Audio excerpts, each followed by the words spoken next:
Holness was first elected as Member of Parliament to represent the constituency of West Central St. Andrew in 1999. It's Falls. The Most Honourable Andrew Michael Holness was first elected as Member of Parliament to represent the constituency of West Central St. Andrew in 1997 at the young age of 25. Now in his fourth consecutive term as Member of Parliament, Mr. Holness became Jamaica's 9th Prime Minister after the Jamaica Labour Party defeated the People's National Party at the polls on February 25, 2016. Now over to the proceedings. I'm Jamaican. You are Jamaican. We are Jamaican. And the national budget is our business because it impacts every Jamaican. From healthcare to education to the road conditions to security for my family. The national budget is my business. No, sister. It is our business. The national budget is everybody's business because it impacts every Jamaican. Visit the Ministry of Finance's website at mof.gov.jm for more information.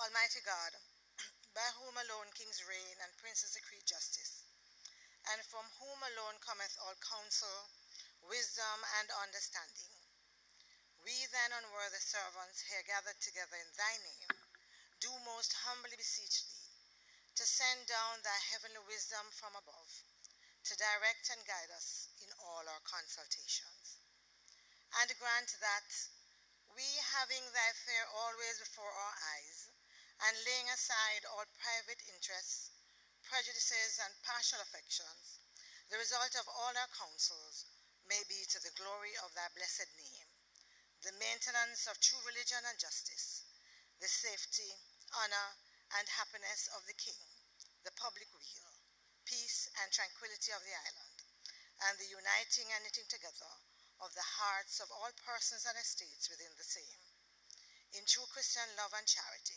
one towards another, through Jesus Christ our Lord. Amen.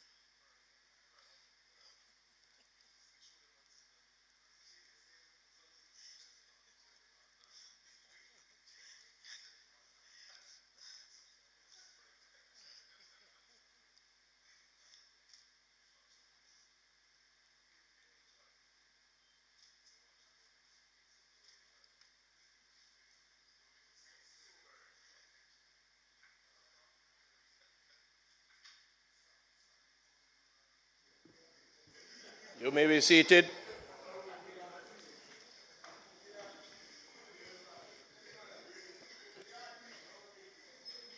This Honorable House resume its sitting. It is indeed a great pleasure and honor of mine to welcome all of you to this house this day.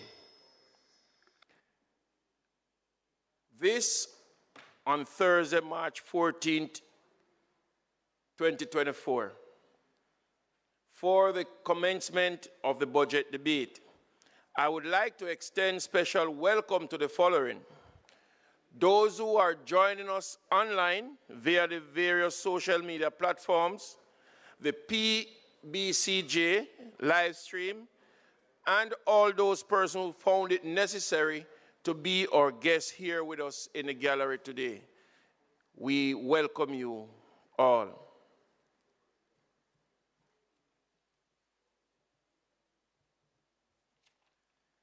Today we have the continuation of the budget debate.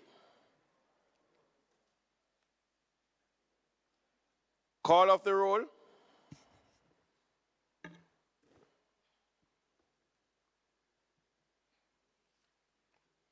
Mr. Holness? Mr. Clark, Mr. Bartlett, Dr. Clark, Dr. Chang, Ms. Grange, Mrs. Williams, Mrs. Malou Fort, Dr. Tufton, Mr. McKenzie, Mr. Chuck, Mr. Vaz, Mr. Charles, Mr. Green, Mr. Morgan, Mr. Hutchinson, Mr. Terry Long, Ms. Smith, Dr. Dunn, Mrs. Cuthbert Flynn, Mr. Main, Mr. Davis, Mr. Witter,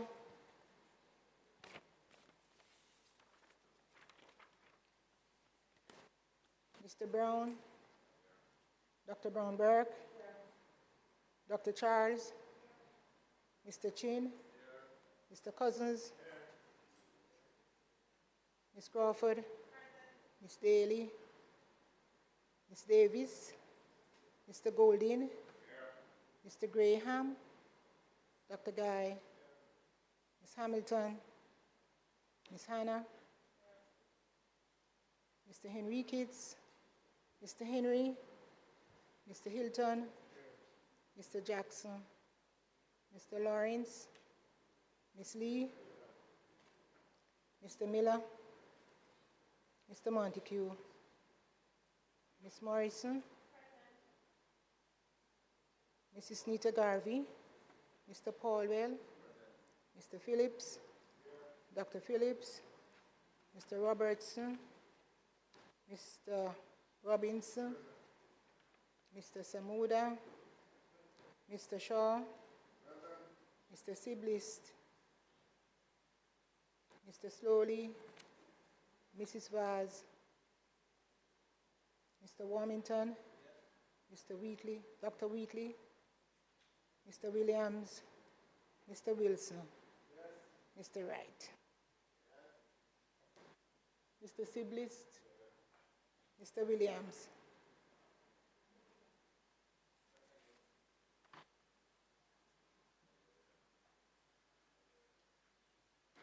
Mr. Lawrence, thank you. Dr. Clark,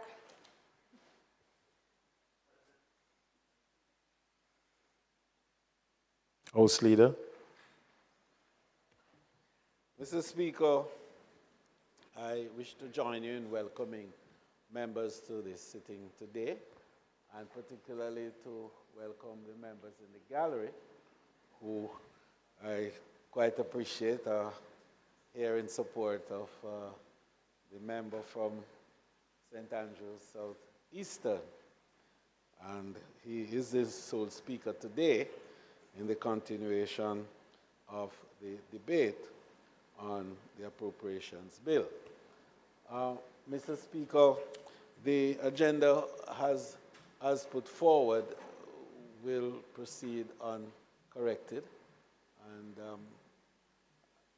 I recommend that you proceed in the normal way that you do, and to enable us to conclude today's sitting in good time, and with a maximum opportunity for the member to speak, having regard to the exigencies of the moment. Mr. Speaker, I humbly suggest that you proceed as directed. May it please you. Statement by ministers. Announcement. Bills brought forward from the Senate. Petitions. Papers. Reports from committees. Notice of motion given orally. Questions and answers to questions. Motions that may be made at the commencement of public business require notice. Motion relating to sitting of the House. Motion for leave to introduce bills. Presentation of bills without leave of the House first obtained. Public business.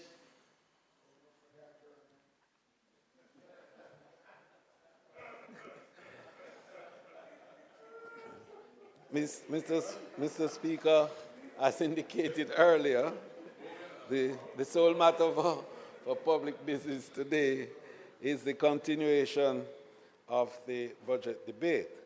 And today's contribution will be made by Mr. Julian Robinson, the opposition spokesman on finance and member for St. Andrews Southeast. May it please you, Mr. Speaker. Will the member for St. Andrews Southeastern, Mr. Julian Robinson, now take floor?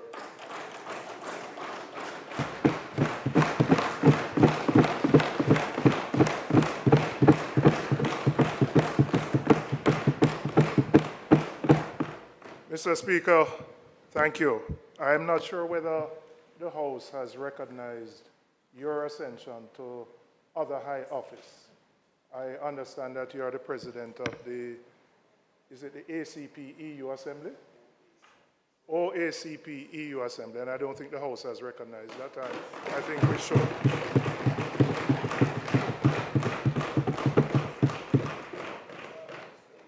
Mr. Speaker, I rise to bring the opposition's response to the 2024 estimates of expenditure. Grateful to the Almighty for giving me the health and strength to be here, and strong in my faith that His grace and blessings will guide me through the best and worst of times. Firstly, I'd like to thank the voters of Jamaica, the over 600,000 people who on February 26 took the time to make their voices heard in the recent local government election.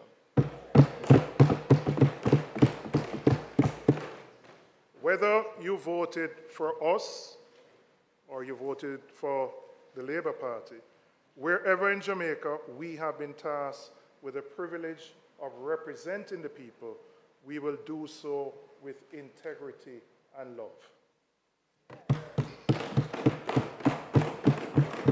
Mr. Speaker, as I look in the chamber, I see many of the people that I must recognize for their unwavering support. I am particularly proud of the two councillors from my constituency who won resounding victories in the recent local government election and were sworn in on Tuesday. The new councillor for the Trafalgar Division, Jesse James Clark, who won by the largest margin ever recorded in that division. I want to begin. But, Mr. Speaker, it gives me a particular joy to refer to the councillor from the Vineyard Town Division, who has been councillor for 26 years, as His Worship, the Mayor of KSAC, Andrew Swade. Someone who has toiled hard in the division, in the constituency, in the region. Soon come. You can get a seat inside here. Okay, as Mayor. Thank you, Desmond. I want to big him up. Your friend. Yes.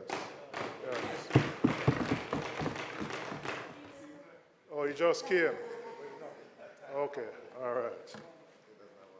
Mr. Speaker, our electoral success is not by chance. It's through the dedicated work of our constituency leadership team led by our constituency secretary, Ivy Hill, Sonia Forbes, the entire constituency office team, Samantha, Michelle, Andrew, and a plethora of volunteers who have made this constituency strong. I wouldn't be here if it wasn't for them, and I thank them for their commitment and devotion. There are a number of other members of the class of 2024, local government class, who are here. I had the privilege of being the parish manager, and I thank them for their support and being here. Former Member of Parliament Joan Gaughan-Webley is in the well of the House. I thank her and recognize her contribution in Hanover, where we won 7-0 in that parish. My own Aunt Heather, who was a former member here, who has provided steadfast support to me in the constituency and in particular in the Trafalgar Division. Mr. Speaker, I've chosen to serve this country through the vehicle of the People's National Party, and it is a duty that has been a great honor and privilege to me. I want to thank our party leader and opposition leader, Mark Goldin, for entrusting me with the responsibility of the finance portfolio. My colleagues in the House, on both sides, we enjoy good relations, we have differences, but we work together in the interests of the country. And the comrades in the People's National Party who continue to support me. Finally, but perhaps most importantly, I am grateful to my family, my father, who has instilled the values of integrity and service and the importance of family. My siblings, but especially my wife for her unconditional love and support. And also to my children, PJ and Amara. They always remind me why I'm a parliamentarian, because I want to ensure that Jamaica has the best future for them and every other child who grows up in this country. Mr. Speaker, I want to use my time to speak about how the budget presented does not, in any significant way, change the reality faced by the majority of the Jamaican people. A life of frustrated hand-to-mouth struggle with a high cost of living, where you have to batter in traffic to move from place to place. If you get sick, you struggle to get seen and a bed in a hospital, where kids are leaving school and can't read and write, and where crime seems to be a never-ending problem. But we know why. It's partially due to the economy. Jamaica is trapped in a low-wage, low-tech, low-productivity, and therefore low-growth economic model. And if all we do is think around the edges, as this government proposes, we will never transform into a high-value, high-income, high-tech society. Madam Speaker, the only way to raise the standard of living, to improve productivity, and to reduce crime is to transform the economy structurally. For that, we need transformative vision and creative leadership. To use what we have, but to use it in a way that puts Jamaica on a path to achieve its greatest potential. Madam Speaker, Mr. Speaker, the minister's presentation did not address any of those fundamental flaws of our economy in any substantive way. However, before I speak to that, there are few points he made on Tuesday which I'd like to respond to.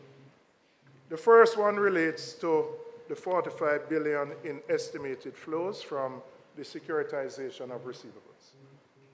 Mr. Speaker, the minister spoke for about 4.5 hours on Tuesday. And in that time, he failed to explain fully and transparently how the budget would be financed in terms of this particular item. He did state that the revenue measures would be financed by 25 billion in estimated flows from the securitization of receivables. But that was it. There were no details given. Now, what does the securitization of receivables mean? It could mean that the government has some monies owed to it, some assets, or some future earnings that it has sold upfront and has gotten the cash for selling it upfront at a discounted rate. But, Mr. Speaker, we don't know because the minister has not provided any detailed explanation about this particular arrangement. And in total, this arrangement accounts for 45 billion. There's 20 billion that goes to the capital budget, and then 25 to support the revenue measures. But we have no details. I'm saying, Minister, it is not acceptable to come in the House to predicate the revenue measures on a particular transaction and not provide to the House and the people of Jamaica any details about that transaction. We don't know what receivables have been securitized. We don't know the quantum. We don't know to whom. We don't know the discount that would have been given or any of the terms of that arrangement. We don't know whether it's a one-off transaction. We don't know whether there are going to be flows not just this year, but flows which would continue for the future years. Mr. Speaker, we don't know any of these things. And the Minister of Finance has a responsibility, as he spoke on Tuesday, has a responsibility, a duty of care, to inform the Jamaican people of the details of this arrangement. $45 billion is a lot of money in any way, shape, or form. And right now, none of us know the details of it.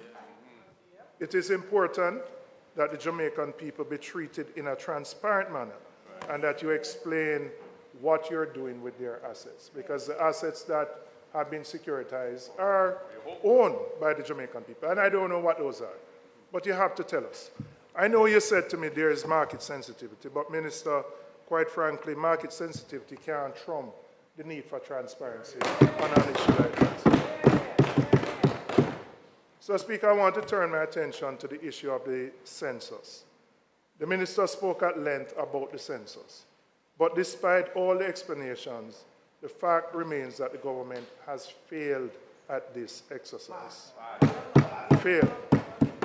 Now, it's important to understand, a census is done once every 10 years. So we would have had a lot of time to prepare and to plan for the census. But the reality is that the census process was managed badly from the beginning. And the legitimate concerns of census workers were ignored. I'm telling you, I can give you a laundry list of persons who came to me who worked under very difficult circumstances. We know what census takers do because our party workers do it. They go and knock on doors. People set dog on them. People run them. People slam the door in their face. And many of them had issues. They had issues getting payments through no fault of their own. And they still do. And I'm telling you, the way the leadership of Statin dealt with those census workers left a lot to be desired. So, Mr. Speaker, $4 billion later, 2 years after the deadline, and my information is that we have not counted 1 million people. Wow. What? That we have not counted or enumerated 1 million people. Now, I have heard what the minister said, and I have heard about the plans to continue data collection. But you're going to run into a problem, because the census workers are not willing to work because most of them have outstanding issues which are yet to be resolved. And we have no projected deadline in sight as to when the census is going to finish. $4 billion later. And I don't need to tell the minister how important the census is. You're planning for, first you need to understand how many people live in your country. And that's what the census is supposed to do. Demographic data, economic data, there are so many critical things that hinge on having an accurate census. Minister, I must tell you, you are the accountable minister. I don't expect a minister to be involved in the day-to-day affairs of any agency. That's not your job.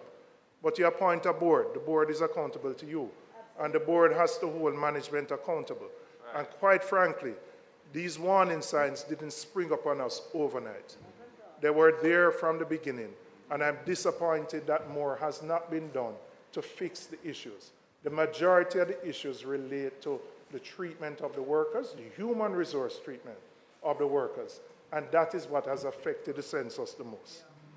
So I was there at the launch with the Prime Minister. We said, me count, you count, everybody count. But we never count everybody at all. We never count everybody at all. No, less than a third. It's not less than a half. Less than a third have been counted at this point in time.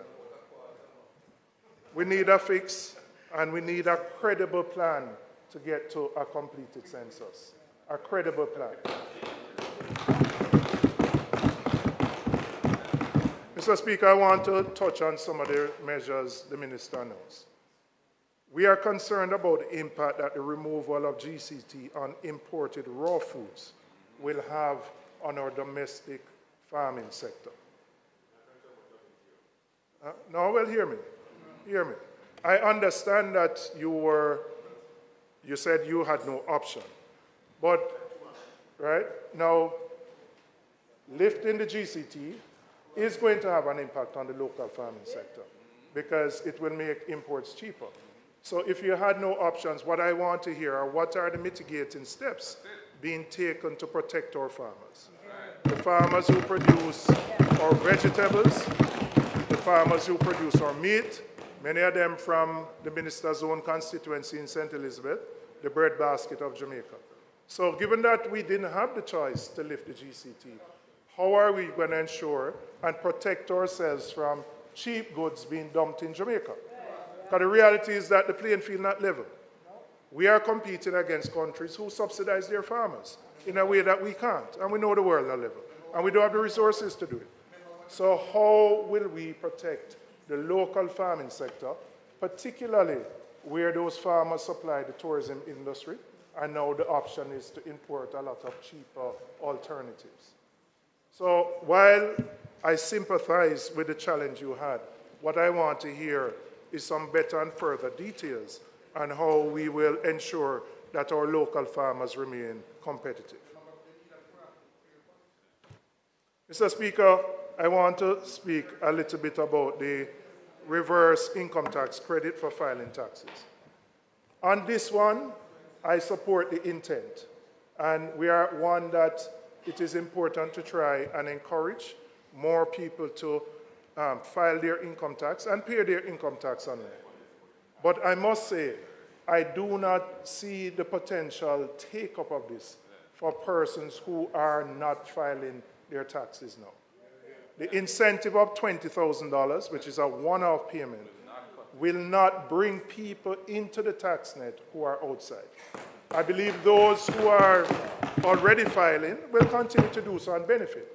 But someone who has not filed before is going to assess whether their tax liability is greater than the one-off $20,000 payment.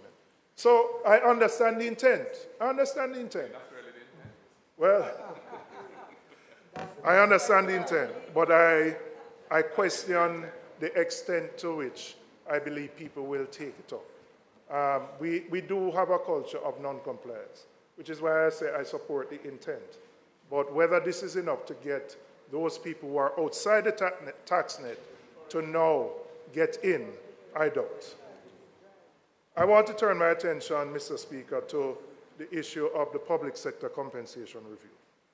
We supported in principle the implementation of the review, which commenced last year. But there are several issues that have arisen, which despite the efforts of unions representing public sector workers, have not gotten a satisfactory resolution. One of the most vexed issues relates to traveling officers. And I just want to explain why traveling officers, more than probably other civil servants, have been most affected. Prior to the compensation review, a traveling officer could have allowances which would represent up to 60% of their total take-home pay. Allowances, which were outside your basic pay and as such outside the tax net. Those allowances have now been rolled up into your gross salary, and now you are taxed at a higher level of income tax. So for many of the traveling officers, they have ended up, in some cases, at the same level they were, or even just marginally better. Last week, Saturday, a traveling officer from our ministry came to me, and he said, my salary, my net salary after tax, has only moved by $6,000 per month after tax. So he said, when I take out the increases in the food, transportation, I'm actually worse off than I was before. His case is not unique. There are other traveling officers who are in a similar position. And as I said, they are a unique set because they had so many allowances outside the tax net. We have to correct that particular anomaly.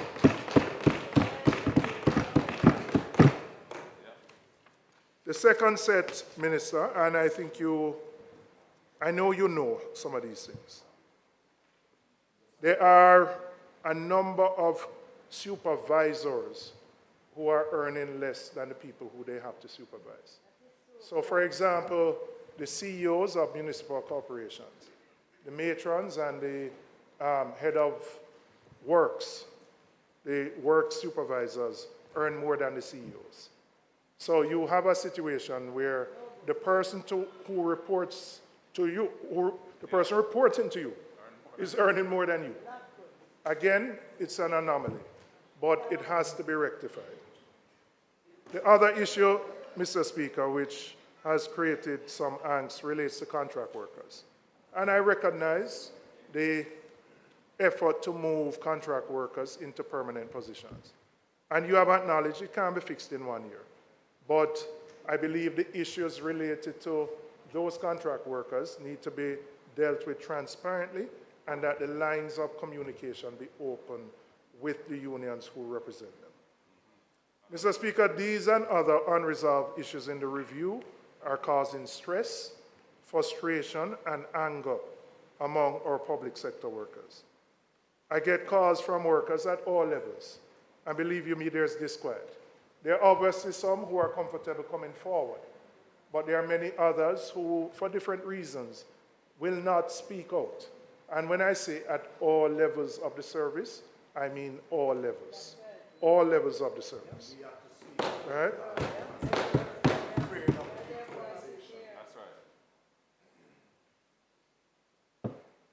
But Minister, I would also say there is something that I pick up. Many of them feel a sense of hurt and betrayal, and they feel disrespected. Yes. Everybody knows the tight fiscal space that we're in. And what may seem to be small or trivial might mean the difference between whether somebody can pay for them pitney extra lessons, whether them can fix the front end on them car after it fall in a pothole, or whether them can drop them partner hand. So while I know you look at a global figure, and you might say out of the 100,000 is only 10,000 people who are affected, for each and every one of those affected, they feel a particular pain. And it is important, Minister, while we recognize the magnitude of the exercise and its complexities, that we are committed to resolving those issues. I would also say, Minister, sometimes in life is not what you do, but it's the how you do it. The how. And it is important that we treat with our public sector workers with an approach which is one of mutual respect, open communication, and dialogue. The unions feel, Minister, that you have not been responsive to their many requests, and that they have had to issue ultimatums, as the JCTU did 2 weeks ago, to get a response. And I'm urging you, Minister, to deal with the issues that have been raised, not just by the JCTU. There are a number of other restive groups. The JMDA, the medical doctors, they are restive. I can assure you they are. There are other groups who don't have large numbers. They are also restive. And what they complain about is that when they write to the ministry, and I know it's not always to you, but the ministry, the responses are not done in a timely way. And they feel that they must up the ante for there to be a response to their many issues. So I'm urging you, Minister, I know you have a meeting with them on Saturday, as I understand it, that you listen to their concerns carefully and that we find a way to resolve the concerns, because there's a high level of restiveness in the public sector. Mr. Speaker, I want to then speak about the Finac Commission. By the Minister's own recollection, between 2009 and 2017, approximately $150 million were allocated to the Finac Commission, which had some clear objectives. One of them being to furnish a report. Yet over a decade later, despite having received the funding and had many extensions, we still do not have a report. Now, I welcome the Minister's intent to publish the archives and the documents from the Finac Commission. But really, we need an explanation as to why there's no final report. Finac has been hotly debated. It's been a hot button issue. It's been politically divisive. It has been, it has had such an impact on the economic direction of the country that something as important as that should have a report. And the minister says he will have a specially curated website, and I believe you said you will try to do, my terms, a skit or something.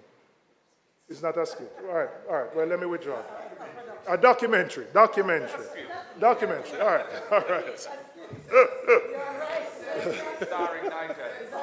A documentary. All right. He said a documentary. What is important, my concern is that you obviously can't represent everything. And it's important that all the facts and a true representation is done in those documentaries. Because the reality, maybe apart from academics, nobody's going to troll through hundreds and thousands of pages, right? So people are going to rely on that documentary. And it has to be done in a way that is transparent and doesn't suit any particular agenda. And so, Minister, we really are disappointed that there is no report for the public, for the benefit of the public. No report for the benefit of the public. But given the route that you have chosen to deal with it, please ensure that what is done fairly and objectively.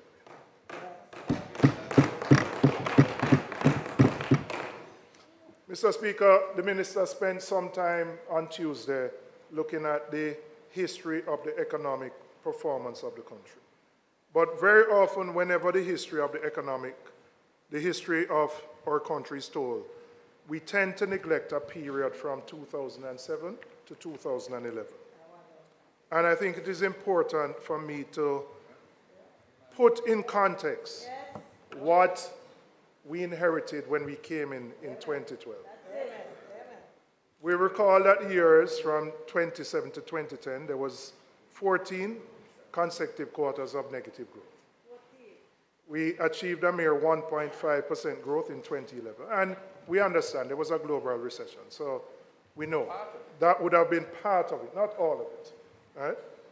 During this period, public debt, unemployment, and poverty all increased. And these are not me saying it. These are the statistics published by PIOJ and other economic sources.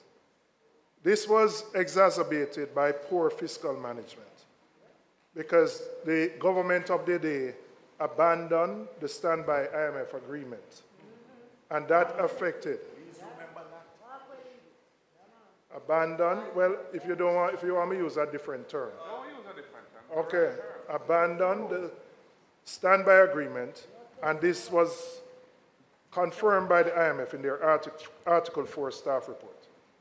This meant that we were not just affected by IMF funding, but all the other multilaterals, which include the IDB, the EU, the World Bank, all withdrew support. So really the international financial community had turned its back on Jamaica in 2011. And really, when we came in 2012, we inherited a situation where the government had no agreement with the IMF and really was cut out of the international financial community.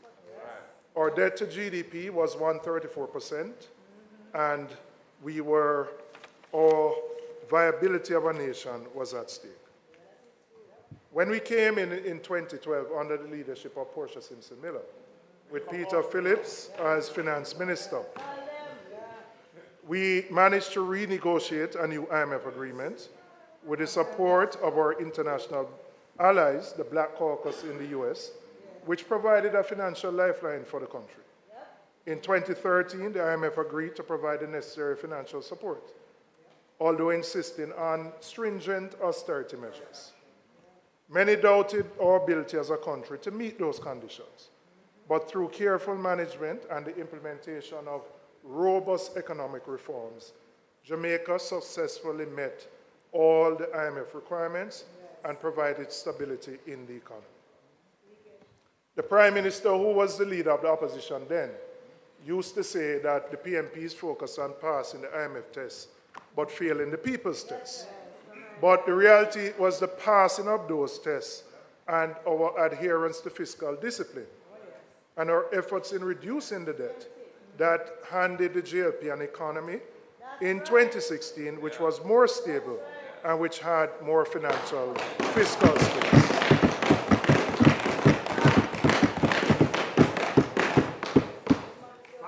During our tenure, we undertook a challenging debt restructuring and committed to maintaining a 7.5% primary budget surplus. By the time we left office, we had reduced the debt to GDP to 120%. We upheld an unparalleled level of fiscal discipline, tightened fiscal policies, and rolled out a comprehensive economic reform program. The program focused on structural reforms to stimulate growth and employment. There were significant fiscal adjustments backed by broad fiscal reforms and debt reduction to ensure the sustainability of public debt while safeguarding our financial stability. We also, importantly, enhanced the fiscal rules to guarantee prudent fiscal management.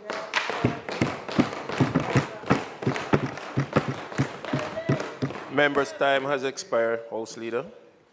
Mr. Speaker, the members' time having been expired, I beg to move that the member's time be extended sufficiently to allow him to complete his presentation. May it please you, Mr. Speaker. As indicated by the House Leader, those in favor? Those against, the ayes have it. Member, you may continue.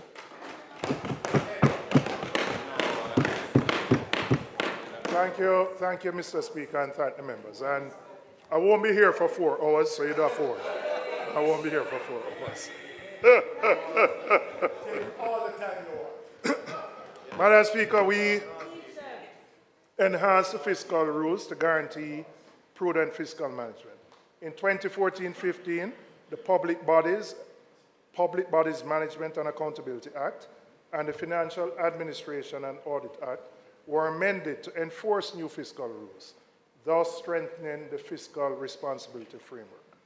Further, we initiated reforms to grant the BOJ operational independence in setting monetary policy, and the primary, I said commenced. Commenced. Commenced. I didn't say we completed it. You completed it, but we commenced, I said. Commenced. All right? Commenced.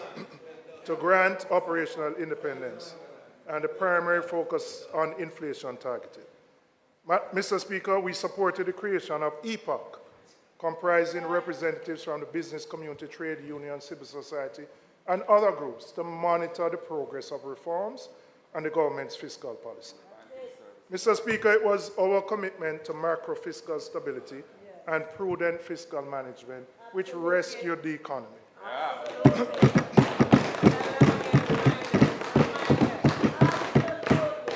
The structural and fiscal reforms we implemented laid the groundwork for the positive macroeconomic stability we enjoy today.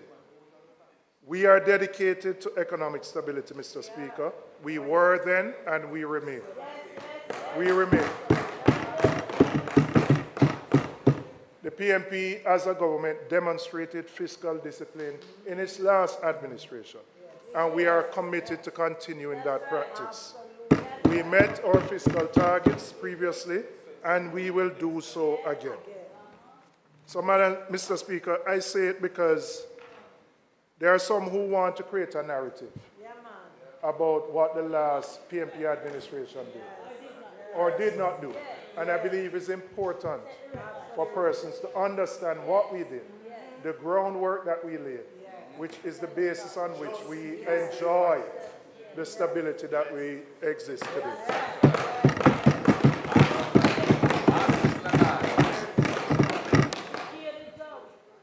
I want to turn now to the Jamaican economy.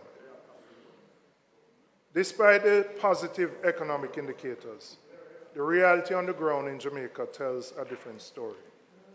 The narrative of macroeconomic stability has not translated into substantial improvements in the lives of the majority of the Jamaican people. The most Jamaicans have to deal with the frustrating hand-to-mouth, can't make ends meet struggle. That is their reality. A significant percentage of our population still live paycheck to paycheck for those who get a paycheck. And for those who don't, it is even more difficult. Mr. Speaker, this is the first year that I have not brought my food pricing charts. I know you were looking forward to seeing them, Nigel, right? And you know why I never bring them? Because the reality is I don't need to bring them. The people have been feeling the effects of the increases in the cost of living. I don't need to tell them what they are because they deal with it every single day when they go to the corner shop, when they go to the wholesale, or when they go to the supermarket.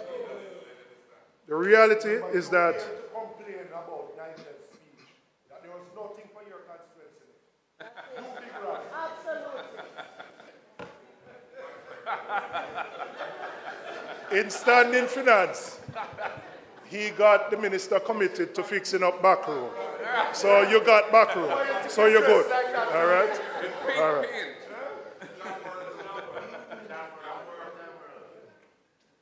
Mr. Speaker, the basic reality is that consumers are getting less and paying more. Prices are high and wages are low. And for the most vulnerable, life is precarious. There are people who wake up in the morning and they don't know how they're going to put pot on fire. They don't know how they're going to make ends meet. They don't know how they're going to send the picnic to school. They don't know where the bus fare come from or the taxi fare. That represents the reality of the majority of Jamaican people. So the reality is that we grew up believing patty is affordable food. Basic patty at $250. That's our beef. If a $300 for chicken, or $280. A loaf of bread anywhere between $400 to $500. And if you want a box lunch, the burger box is $500. The coffin box is about $750. And then if you get the big box, you're touching $1,000. That is the reality that people face. So how are those who are at the bottom of our society going to survive? Mr. Speaker, if we look at PATH, which is supposed to deal with the most vulnerable, we acknowledge that there's been a marginal increase over last year and that there is 17.7 billion. Huh? An increase. All right. There is an increase. All right. The minister said 30. When I come to what it breaks down to, I want you to tell me about it. Yeah? There is an increase over last year with 17.7 billion for PATH in this year. 60% of the allocation is earmarked for the conditional cash transfers, while the remaining goes for the breakfast and cook lunch program. But as you know, the PATH funds have not kept pace with inflation. Of the 17 billion, 10.78 is for the conditional cash transfer, which is meant to target 284,228 people. That works out to $37,940 per person per year. On a weekly basis, that works out to $730 per week per person. Or on a daily basis, that works out to $104 per person per day. Per day.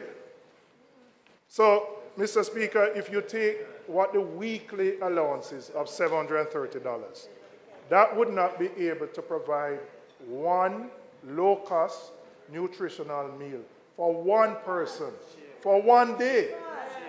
But that's the allocation for it. So I acknowledge, yes, there's been an increase. But even with the increase, this is what the most vulnerable in our society face. Mr. Speaker, I know we are in a tight financial situation, but we have to do better.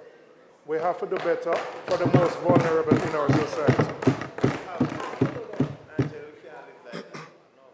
The low priority given to inequality and vulnerability in the society matches the fact that this government has almost entirely focused its national security response on the use of SOEs and ZOZOs as a primary way to control crime and violence. We know that there have been significant increases in the budget to the JDF and the JCF. But very little, if none at all, has been allocated for social intervention programs. While we welcome the increase to both the JDF and the JCF, we are concerned that the response to crime and violence has been disproportionately spent on crime control to the detriment of crime prevention.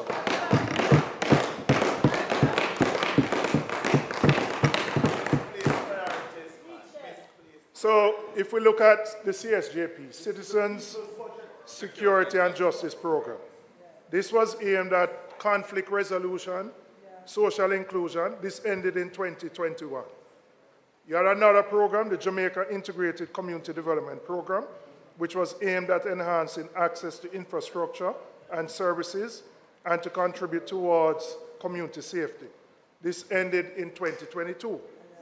There have been no major initiatives aimed at making communities safer. Last week at Standing Finance, I asked the Minister of National Security that there was no, I indicated, that there was no clear allocation for social intervention programs.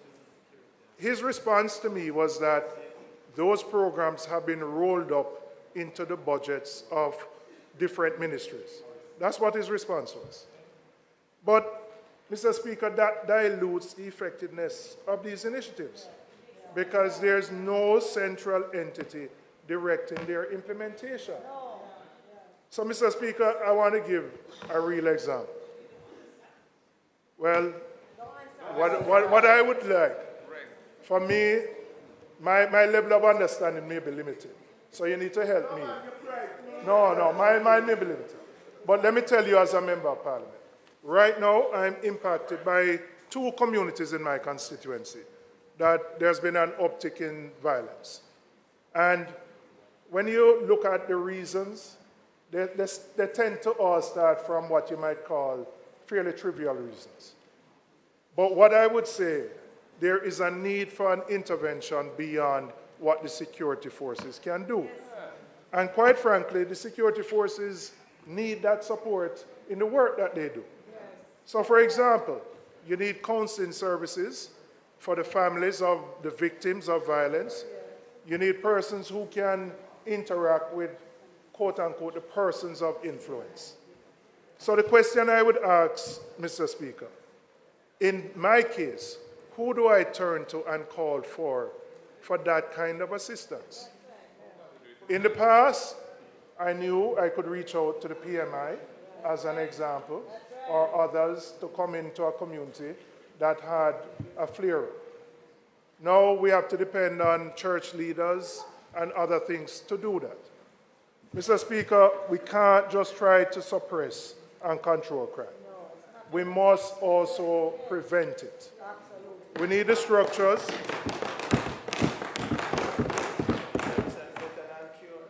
We need structures in our community that our communities can draw on to diffuse conflicts and teach our people skills of conflict resolution.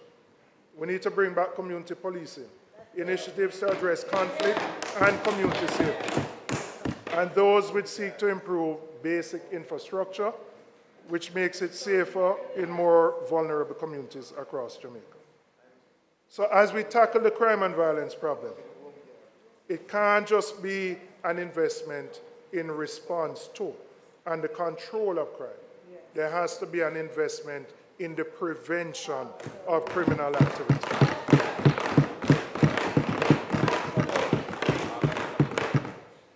Mr. Speaker, I want to turn my attention to public transportation and the impact that it has on productivity. A good part of what frustrates us on a day-to-day basis is also what keeps us as a nation stuck in the low-wage, low-productivity model. The deficiencies of our public transportation system affects everybody. It affects the employees who need to get to work. It affects the employers who are trying to run their businesses. It affects our students who need to get to school on time. In fact, everybody who needs to move around in an efficient way. It doesn't matter if we build new roads or expand existing ones, because all we're doing is adding more vehicles to the already overcrowded roads. And we can see it right here in Kingston. In the past decade, there's been significant expansion of a number of roadways. Significant. And we supported them. But the reality is that when you move, we plan them actually. The reality is that anywhere you go after 3 o'clock in the afternoon or 4 o'clock, you're going to be stuck. Right? So the fact is, between our road network and the deficiencies in our transportation system, whether you take public transportation or whether you own a car, you're not going anywhere fast. Literally, we are stuck in long lines of traffic, whether you have to go near or whether you have to go far. Whether you're in a bus or whether you have to take a route taxi, you're still going to sit in traffic. And when you get to where you're going, you feel miserable. If you're not a taxi, you squeeze up with a whole heap of people, and your whole demeanor change because you're vexed. That's the reality. Mr. Speaker, an effective, efficient transportation system that allows our people to get where they're going quickly and cost effectively is essential to raising productivity. Productivity. Now, Mr. Speaker, I know that in the budget, 9.3 billion has been allocated to the JUTC. I know that 100 buses have been ordered, and the minister said he hopes to get them before the beginning of the next school term. And I think all of us hope that we achieve that target. But I want to give you some data which explains the disinvestment in JUTC and the impact it has on the traveling public. When we left office in 2016, the JUTC carried 62 million passengers that year. Management. 62. Proper management. The projection for 2024, as in the public bodies document, has the JUTC carrying 15 million. It's not my data. You can check it. 1/4 of what existed 8 years ago is carried by the JUTC. Right? Now,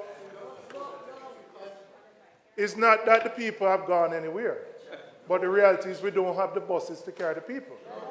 And while there's been that disinvestment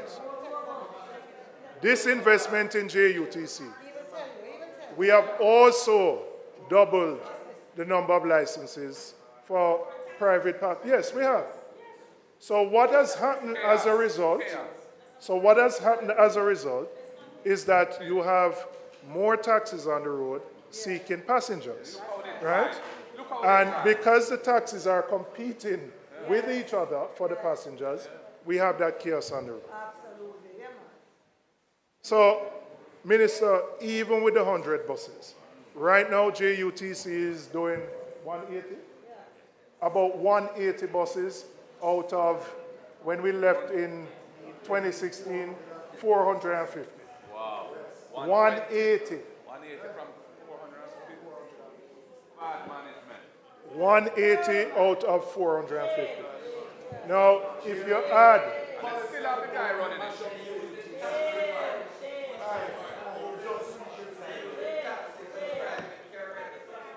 180 out of 450. Now, if you add the 100 that are coming, it's not that... Portmore, listen. All right. Well, he doesn't have to confirm it. I talk to people in Portmore and Spanish Town. And them have to wait 2 hours to get a bus. And then let me explain what happens. When them can't get, when them waiting, them don't want to lose them work. Because they can't go work late every day. So them have to jump in at the route taxi and pay twice the fare. Or go in at the coaster bus. So you're licking the productivity and you're also impacting cost of living. Because they're paying more to move around. Because the people them can't go to school late every day. So the parents are forced to pay more to get to their destination. We are moving 1/4 of the passenger load on the JUTC now as opposed to 8 years ago. 1/4. And let me say, we know that no public transportation system makes a profit. No.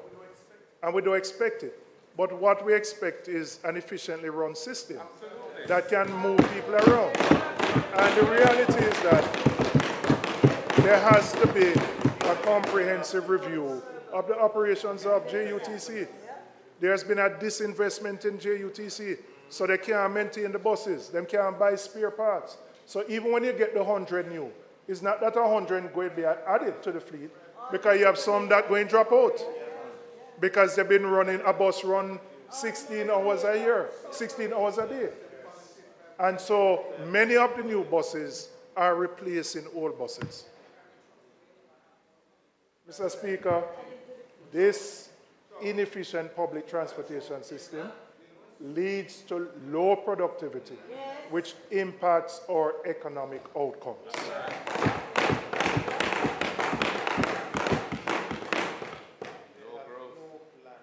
Mr. Speaker, while reinvesting in the JUTC and restructuring its management and operations to a service delivery focused model is necessary, it is not sufficient.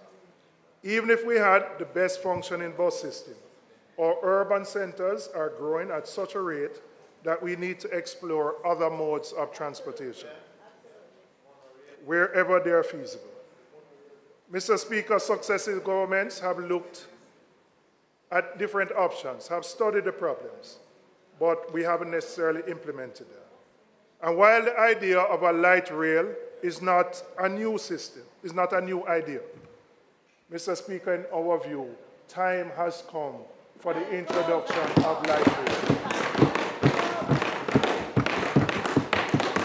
I know the member, he's not here, from Central Clarendon, was a strong advocate of that, of what he called the multimodal system. And give him credit.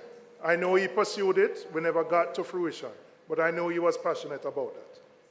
But since last year when I raised this issue of the introduction of a light rail in my constituency, State of the Constituency debate, I have been flooded with ideas, concept documents, and proposals for a light rail system from people all over the world. Somebody in the UK reached out to me and has sent me a set of documents.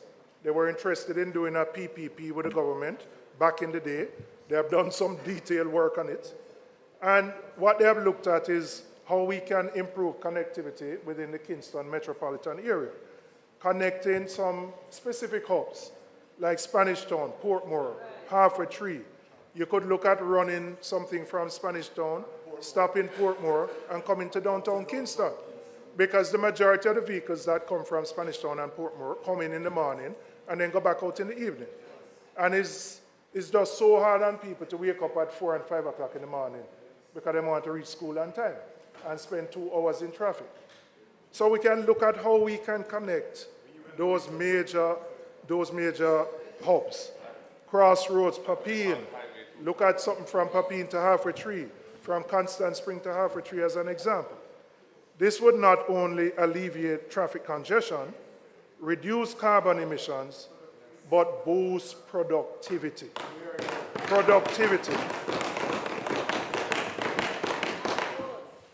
So, Mr. Speaker, by providing a reliable and environmentally friendly transportation system, we can enhance our economic opportunities and improve quality of life and contribute to the overall improvement in productivity in the country.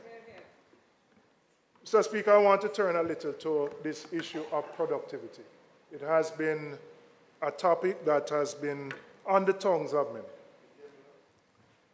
In the Hard Trust NTA, we have enrollments of just over 100,000 people a year, with more than 50,000 who are certified. But we still haven't been able to tackle the productivity problem.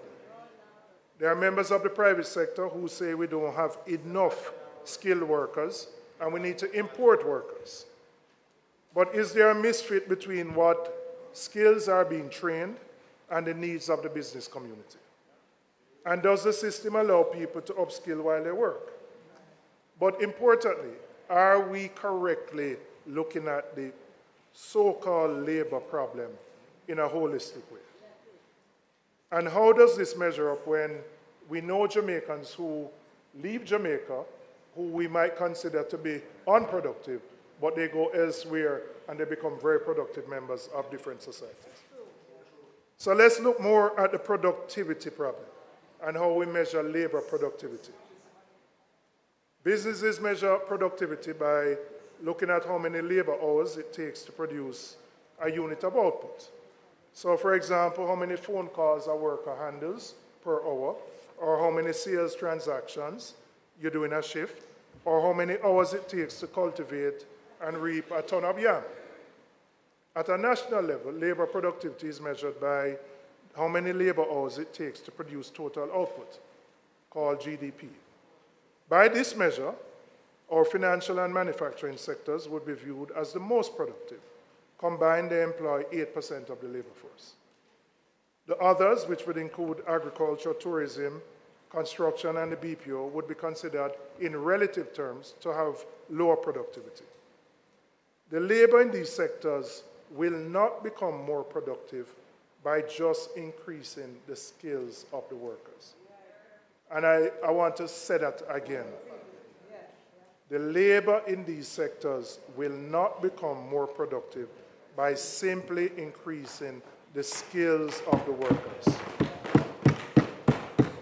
Very critically, the income from the economic activity also needs to increase relative to the effort of labor. So if you remain in what is a low-skilled environment and you stay there, while your skills may improve, you are not going to be able, that person, to generate more economic activity unless you can move further up the value chain. And so in assessing what we define as the productivity problem, we also have to assess whether the problem exists in the low value added nature of many of the industries that exist in the country. So let's not just put it on the workers. Yes, we need to ensure that people are literate, numerate, that they can function in their jobs. But there's a bigger and broader issue of how we transition many of these sectors from their low value add to being able to produce services where you can earn more. So it means the problem is bigger than a productivity problem. The problem is we have been feeling the effects of a failure to change what I would call the extractive nature of our economy. How do we change the structure of the economy so it can benefit people equitably? The budget, as presented, points to more of the same. More of the same, where persons are going to be stuck in low wages, low value added sectors. And so the challenge that we face, Mr. Speaker, is how do we nurture a people's economy for development and growth, where growth is not pursued as an end in itself, but as a means to improving the well-being of the majority of the people.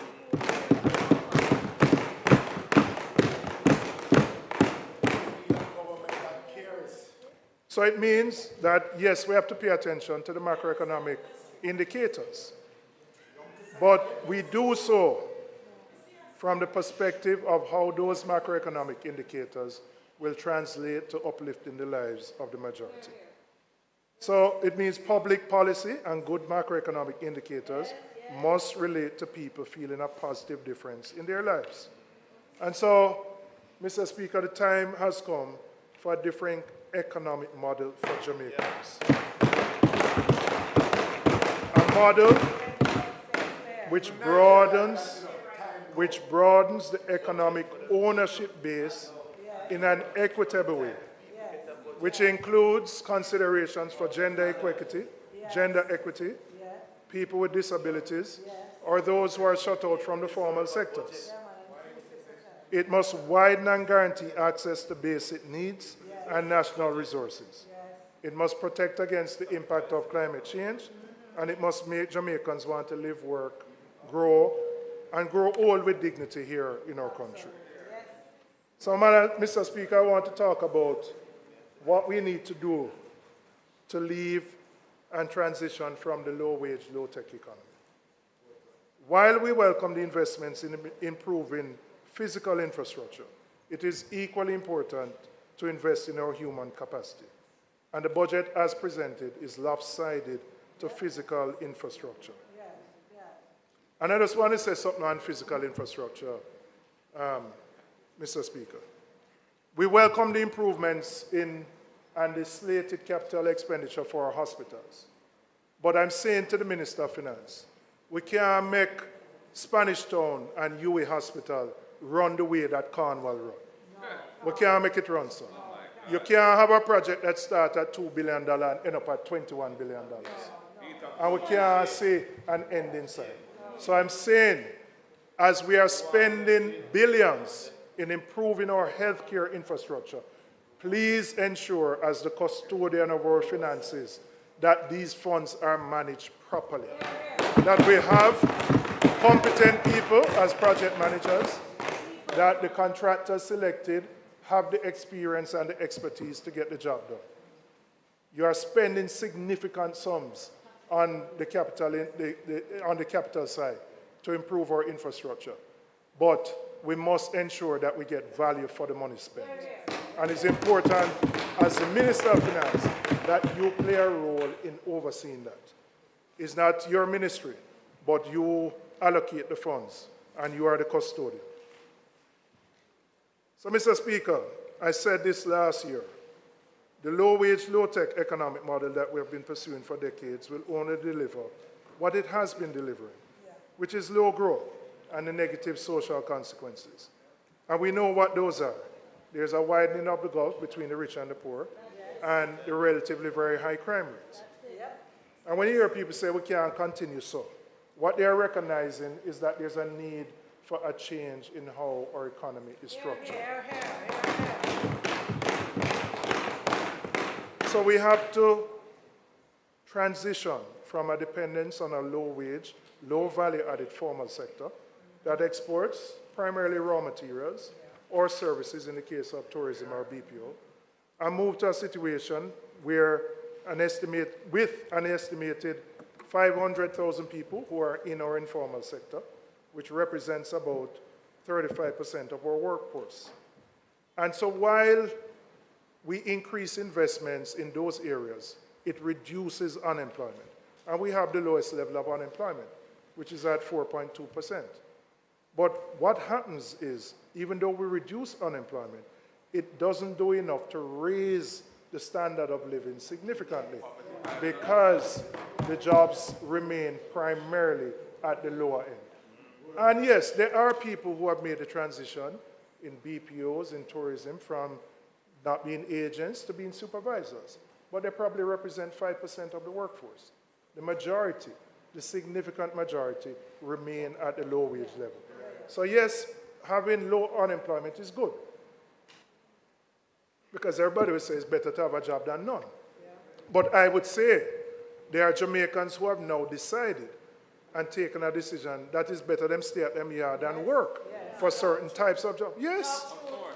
Well, it means you're not on the ground in your constituency if you don't hear it. Many of them have decided, have opted out of the workforce. They have opted out of the workforce. No, they're not working at home. They're just not working. They have opted out. So, Mr. Speaker, our reality is that as a small island economy with a tiny domestic market, low labor productivity, weak educational outcomes, a weak tradition of firms investing in product development and innovative research, with weak linkages to global value chains. That is what our reality is today. But that doesn't need to be our destiny. The task for us as a nation. And let me say this. I'm not saying it is any party's fault, because this has been structural for a long period.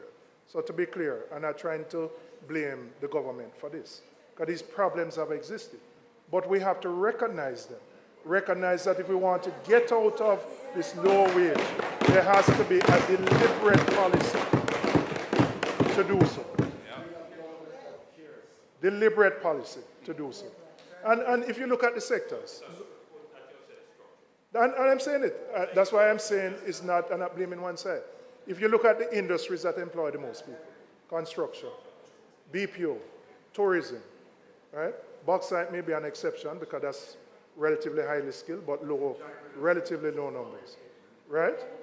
So, but when you look at those sectors, 95% of the people are in low-paying jobs. So yes, they are working. So when people say to you, them can't feel your prosperity, what they mean is even though they have a job, it is at the minimum wage level. And so, yes, and so they live in hand to mouth as a result of that existence. We have to transform that so that we can raise living standards, that we can increase value add, and that we can create an economy. Huh? I'm going to tell you what the process is. I'm going to tell you what the process is.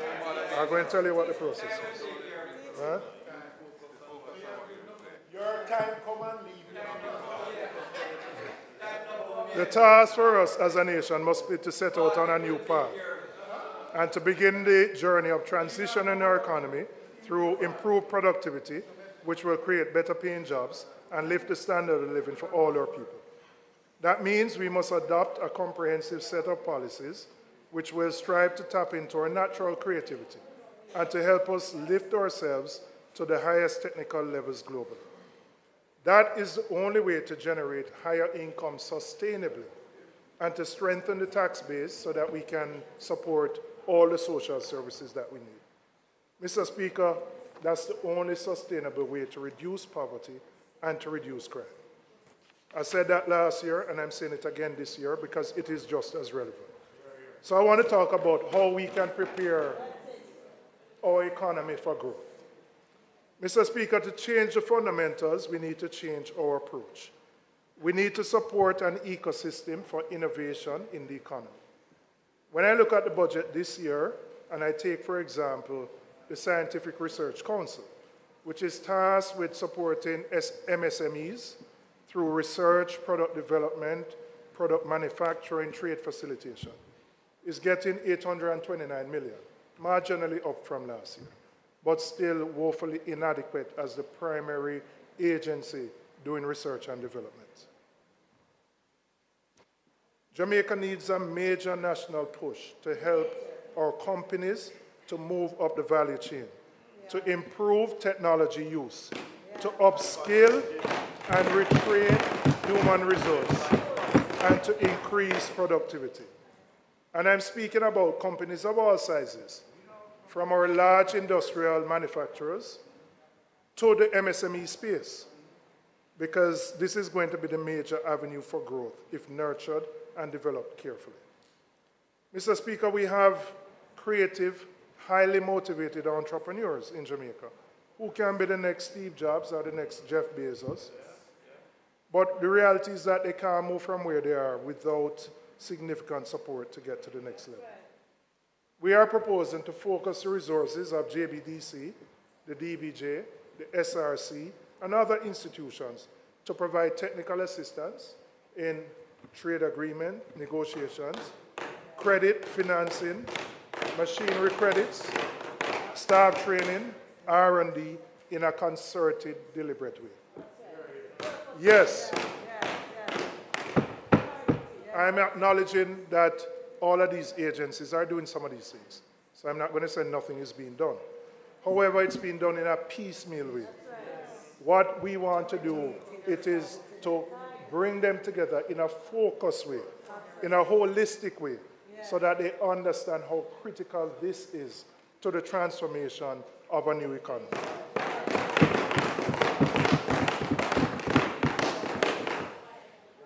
Minister, you would know that there are funds that go to entities like DBJ that are not utilized. Whether it be the criteria is difficult, the what I call bureaucracy, meaning somebody have to fill out an application this thick and would have to get a consultant to do it, and then we have to employ somebody. So it's too difficult, quite frankly, for many of our MSMEs to access the credit and the other facilities that are there, even grants. So we have to concertedly make it easier for people to access the benefits that will make them grow, that will make them develop their businesses, and that will allow them to move to pursue higher value-added activities, make global linkages, and raise their productivity. Mr. Speaker, for decades there has been a recognition by the public and successive governments that our education system is weak, and that the low-wage, low-productivity economy is a direct result of low educational outcomes. There have been studies after studies, the latest being the Patterson report, which only largely restate the conclusions and recommendations of previous reports. But it is clear that to achieve better outcomes, we must transform our education system.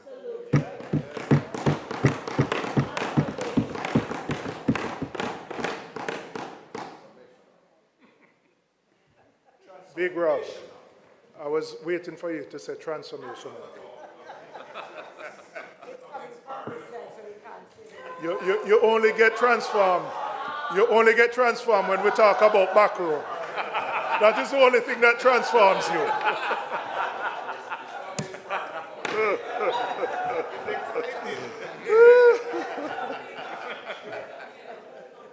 Mr. Speaker, before the COVID pandemic, which led to the lockdown of our schools, our education system was not set up to ensure that the majority of our children got a well-rounded education. We know that it has not produced the outcomes that we want. And if you don't get into what you might call a good school, and if your parents don't have the resources to send you to a prep school, the unfortunate reality is that the majority of our children do not get the type of education that they need. And that after being in school for 10 years, leave at 15 or 16, in many cases without being literate or numerate, or without having any marketable skill that allows them to contribute in a positive way. There is a measure, using a measure called the Learning Adjusted Years of School, LAYS, L-A-Y-S for short, which combines quantity and quality of schooling to compare educational outcomes across the country. The World Bank determined that in 2020, the average Jamaican received 7.1 years of learning adjusted years of schooling, which ranked us at 105 out of 175 countries assessed. The same report showed that Jamaica the average student lost 1.3 years of learning adjusted years of schooling during our COVID lockdown. Now, Mr. Speaker, what has been the $3 billion budgeted in this year for the capital budget for the Education Ministry is mainly to improve the conditions of primary and secondary schools. The Education Transformation Project aims to construct 6 new STEAM and 1 visual arts performing school by the year 2028-29. But, Mr. Speaker, we have to go beyond that.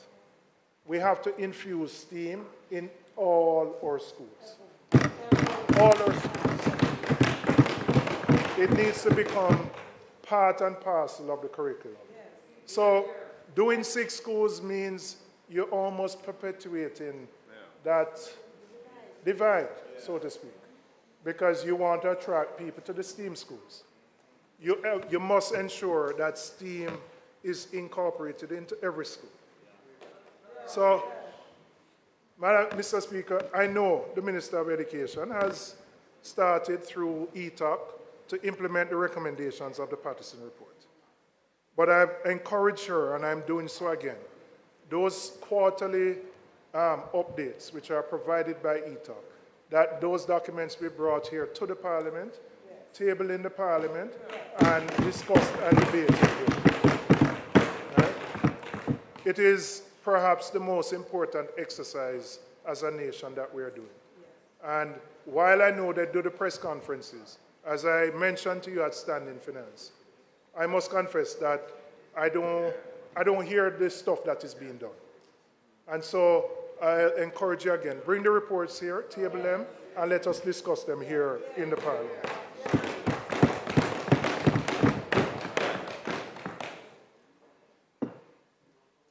I want to turn a little to how we can leverage heart for transformation. Heart. One direct impact of the failing education system is reflected in that 42 years after the establishment of HEART, we still can't produce adequate numbers of skilled individuals to satisfy local demand. Part of the problem is not necessarily with HEART, is that the problem lies earlier on in the education system, so that the people who get into HEART don't have the basic requirements or life skills so that they can be trained. And in fact, some are probably untrainable. So we have to address the issue of literacy both in the current workforce by scaling up programs that HEART already offers, because HEART incorporated what used to be Jamaica Foundation for Lifelong Learning into their curriculum. And that we have the added component of attention to literacy. Now, I say literacy because even if you are on a construction site, there are going to be some instructions, and you are a laborer, that you're going to have to be able to read on your own, understand and comprehend and implement. So the jobs that, quote unquote, we used to say are unskilled type jobs require basic literacy. And those requirements are increasing every single day. So it's important that we as a nation prepare those persons for those types of jobs. So, Mr. Speaker, we are proposing a mass movement to fix the labor productivity through education and training. One that is data-driven and one that is done in partnership with the private sector to immediately upskill the workforce. We also need to catch those who are what I call failing up. There are a category of persons who exit the formal learning system with few or no qualifications. And they fall into the category of what is termed at-risk youth. And every single one of us in here have, to some extent or another, significant parts of our constituencies that represent people like that. And I want to give you an example from the campaign trail. I was with the mayor, and in Franklin Town, we were campaigning.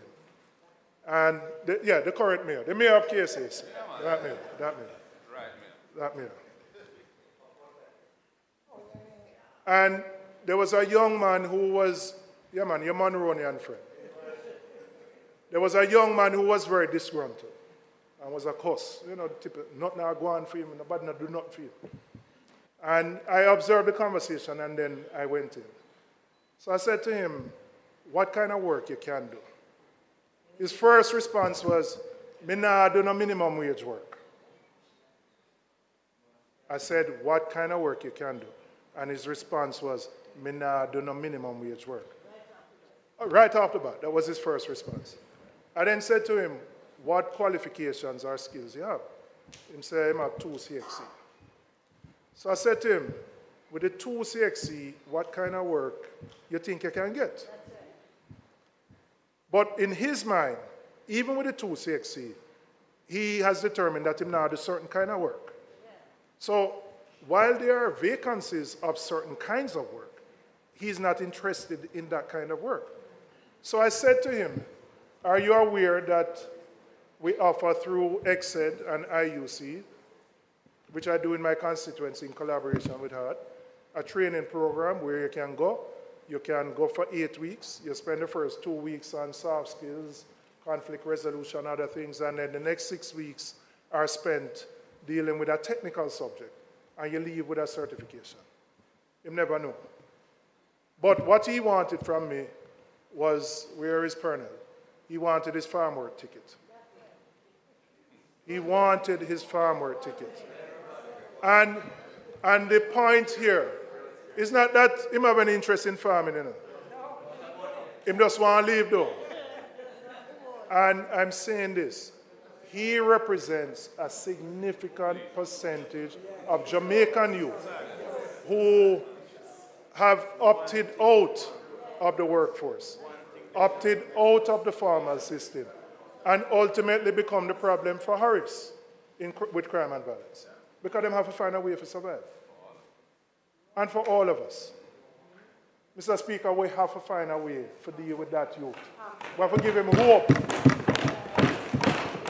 We have to give him hope that he can stay here in Jamaica, that he can get a job that he believes is valuable, that allows him to earn, in his view, more than the minimum wage, and that he can build a family, send him to them to school, and earn something for himself.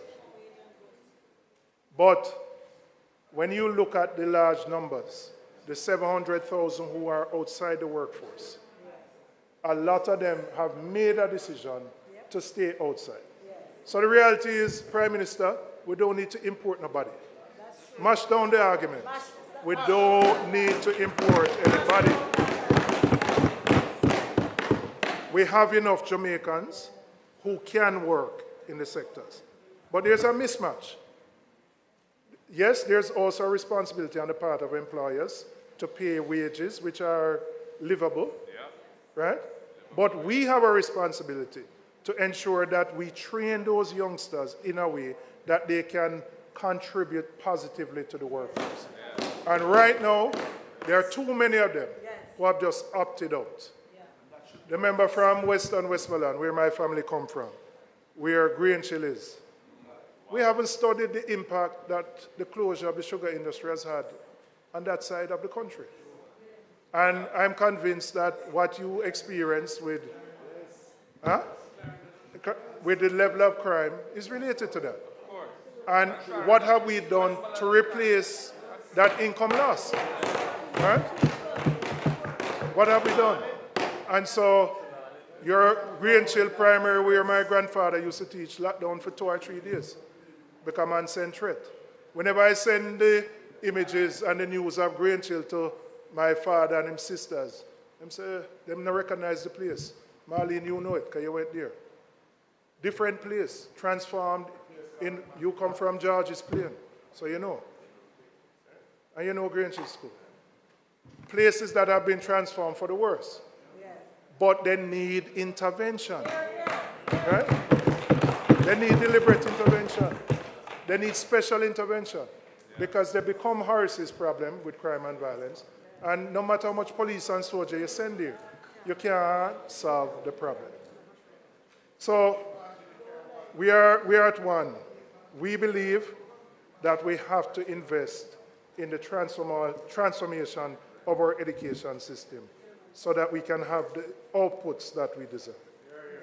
So, Mr. Speaker, I know some of these things are being done.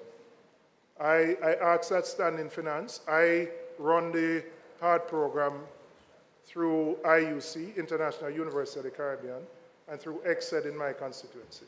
I'm fortunate that I have those institutions that already provide the training. So HARD partners with them. And those who have the institutions are okay. But I know there are some constituencies that don't have institutions. And they are in rural communities where there is no school that can play that role or no educational institution. And so if we're going to tackle this problem, we have to have a holistic approach. We have to ramp up that at-youth risk training program, right? It's 8 weeks, it's short enough. The 1-year program, then now cut it again. The youth, them want to do something quick, get them certification and go in the workforce. And so you give them the soft skills so them learn how to deal with each other, them know how to deal with conflict resolution, how to deal with communication. So it is being done, but it has to be done at a much higher level and a more concentrated level.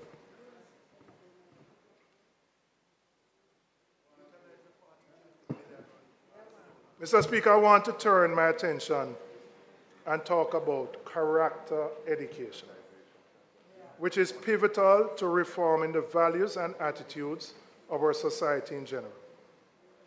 Character education, according to the Association for Supervision and Curriculum Development, and I quote, teaching children about basic human values, including honesty, kindness, generosity, courage, freedom, equality, and respect. The goal is to raise children to become morally responsible, self-disciplined citizens. Character education. Now, 20, 30 years ago, former Prime Minister sitting in that chair proposed what he called the Values and Attitudes Program. For various reasons, it never got off the ground. Yes, there wasn't support from the then opposition to it. I am saying right now, this needs to be infused into our curriculum. And it needs to be infused into the curriculum at the primary and the secondary levels. Because every day we see the effects of the antisocial behavior in our schools, and not just the antisocial behavior, but the establishment of gangs within schools and the level of crime and violence within schools.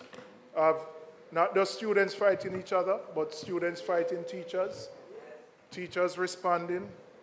We have to, it's an untenable situation. You can't get any economic gains if the people who are the source cannot contribute positively to growing the economy.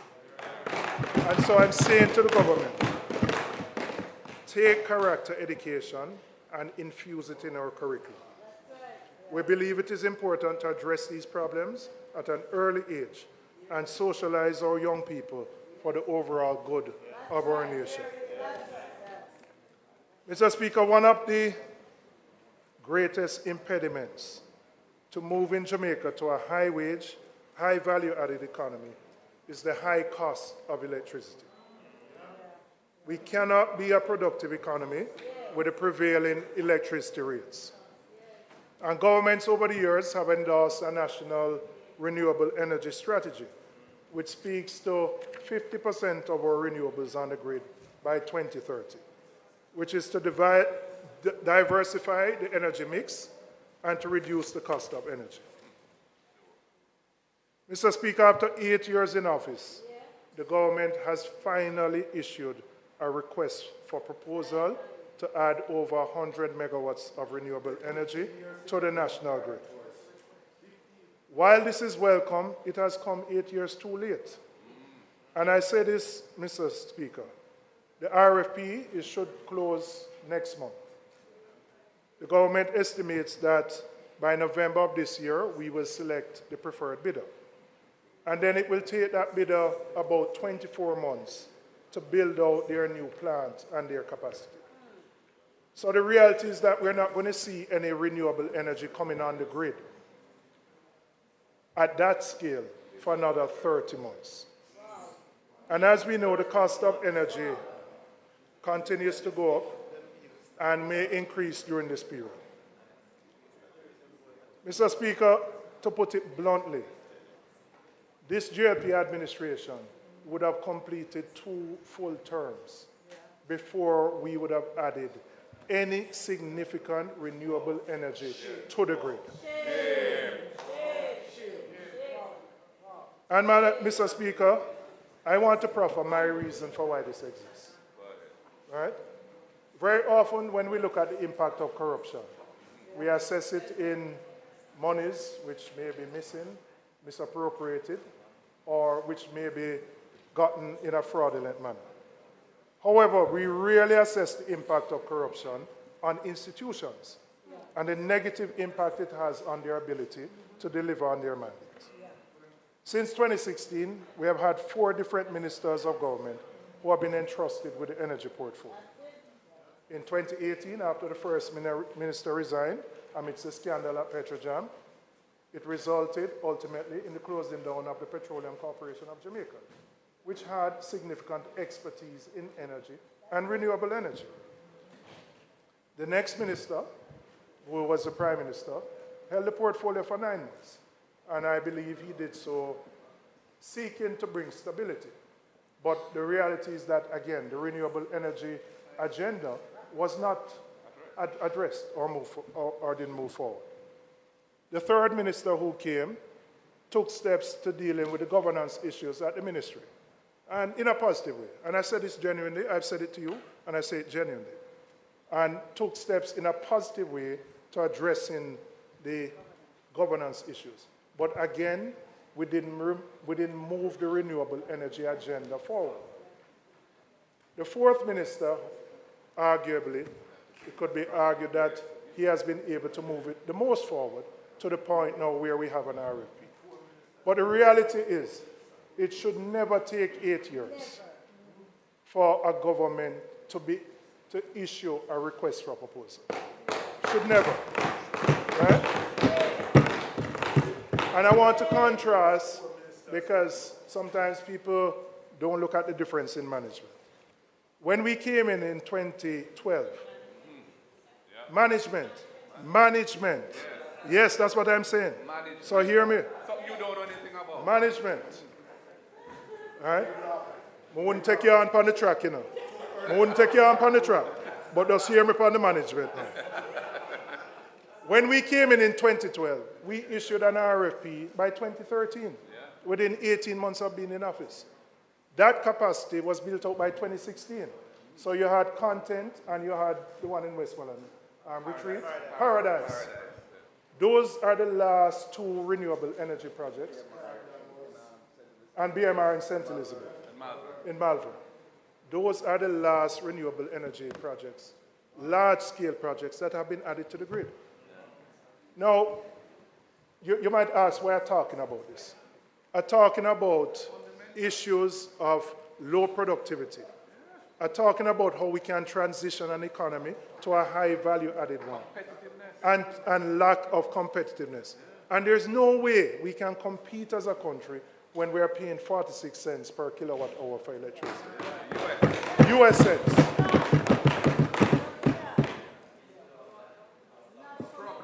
And Trinidad might be 5 or 6, which we're not going to get to. But the reality is, if we were adding renewable energy to the grid in a timely fashion, we would have brought down the overall cost of energy. We would have met some of our environmental goals. We would have reduced our dependency on the importation of heavy fuel oil, which impacts our balance of payments in a positive way. 8 years. 8 years, and we have no renewable energy. And as I said, it will take you another 24 months before you will get to a position where you can actually see the fruits of that. But, Mr. Speaker, we believe that even with those challenges, there is something that can be done to help consumers today. Even though we may not get the renewable energy on the grid for another 24 or 30 months, we can help those consumers who want to convert their current systems into a solar rooftop system. And I want to say to the Minister of Finance, what we call the hedge tax, I know you say no hedge tax exists, but what was implemented for the purposes of a hedge, which is still being collected but not being used for the hedge. Correct. No, I'm not challenging the reason. I'm not challenging the reason, no. What I'm saying, given that it was put in place, I believe a portion of those funds should be set aside to allow consumers who want to come off the grid, who want to put solar on their rooftops, to be able to do so.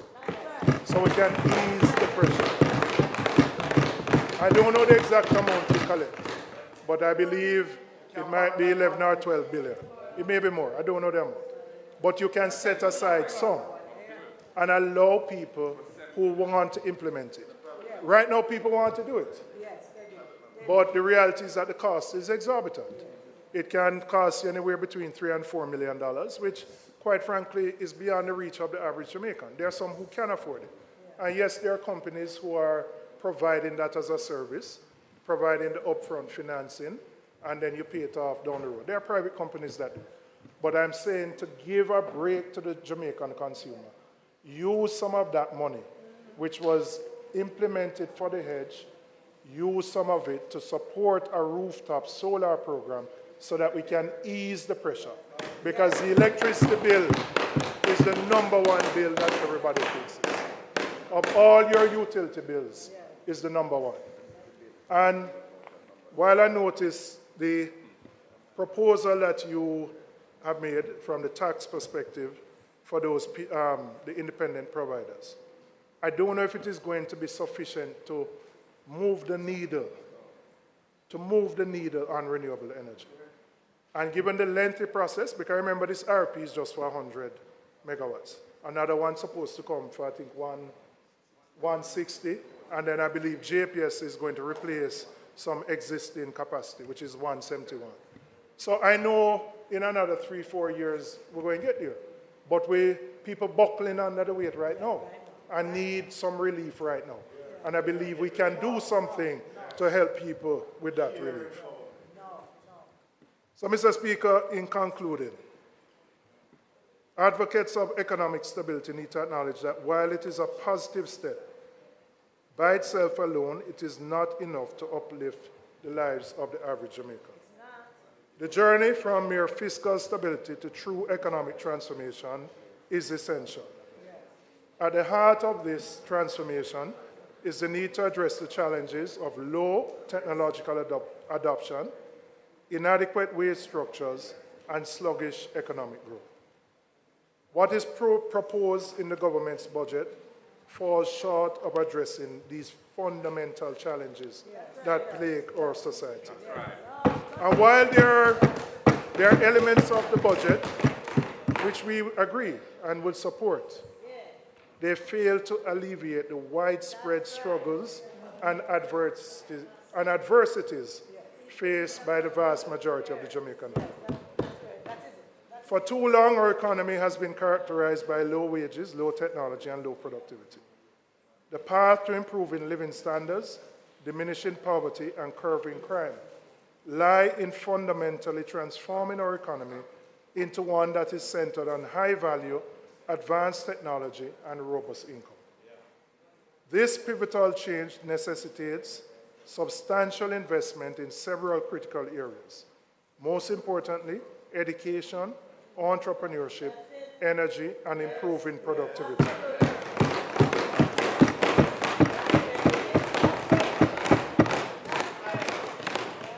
Mr. Speaker, on this side, we firmly believe that fiscally responsible economic transformation and creative, bold leadership are key to break free from the stagnant cycle of low growth that has affected the Jamaican economy, that has restrained our people from realizing their full potential and prevented transformation into a nation of choice to live, work, raise families, and do business. Time come. Time come. We stand ready to take on that challenge. Thank you, Mr. Speaker.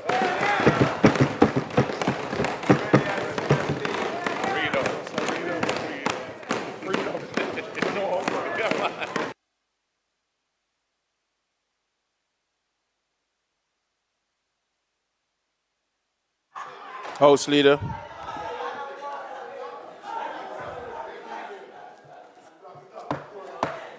Mr. Speaker,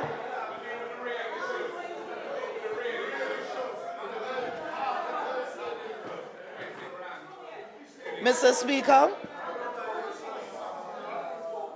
Members. Mr. Speaker, I now ask that the debate be suspended.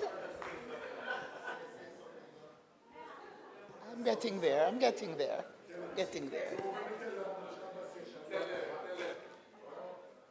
All right, calm down.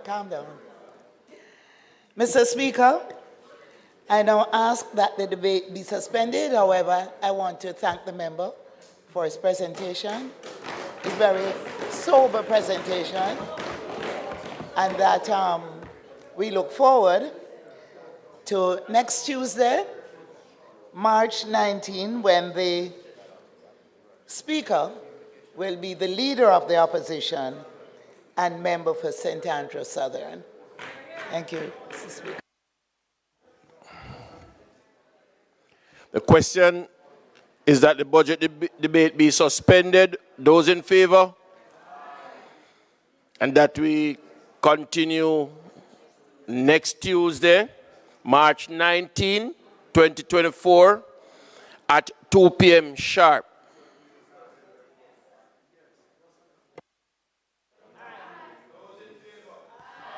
Those against, ayes have it. Mr. Speaker, it is not contemplated for us to do any further business today. I therefore ask that the House adjourns until Tuesday, March 19 at 2 p.m. sharp.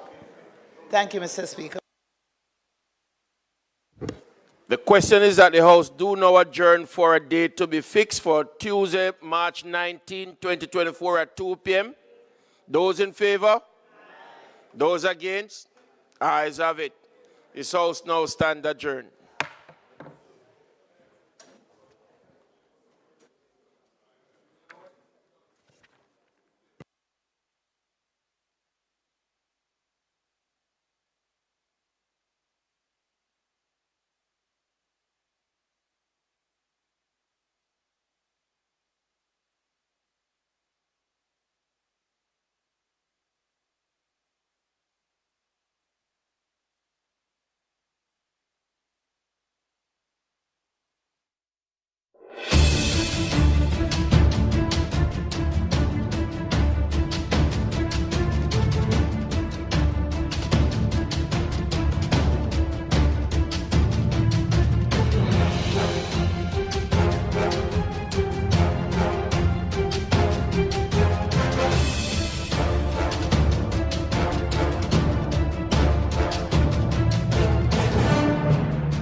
$1.3 trillion. That's the figure budgeted for the fiscal year 2024-2025, which begins on April 1. The national budget is everybody's business because it impacts every Jamaican. Join PBCJ via live broadcast and on our online platforms to hear how the government is proposing to use these funds. Finance Minister Dr. Nigel Clark will open the debate on Tuesday, March 12. Shadow Finance Minister Julian will have his say on Thursday, March 14. Opposition Leader Mark Golding will make his contribution on Tuesday, March 19. Prime Minister Andrew Holness will speak on Thursday, March 21, and on Tuesday, March 26, the Finance Minister will close the budget debate. It's your money, our money, the nation's money. PBCJ, the People's Station, bringing you the 2024-2025 budget debates live.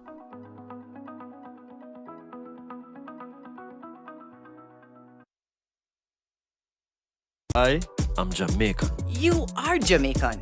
We are Jamaican, And the national budget is our business because it impacts every Jamaican. From healthcare to education To the road conditions. to security for my family. The national budget is my business. No, sister. It is our business. The national budget is everybody's business because it impacts every Jamaican. Visit the Ministry of Finance's website at mof.gov.jm for more information.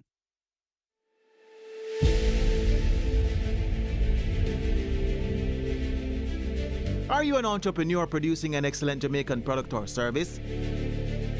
Did you know you can earn hard currency and more significant returns by exporting? Contact the Ministry of Industry, Investment and Commerce to help propel your business along the export lane. Everything you can produce, the Jamaicans overseas want it. We're not going to get rich by just bringing down the debt. We're going to get rich by exporting a lot more. So grow exports, create job opportunities, drive economic growth through exports to make Jamaica a richer and much more prosperous country.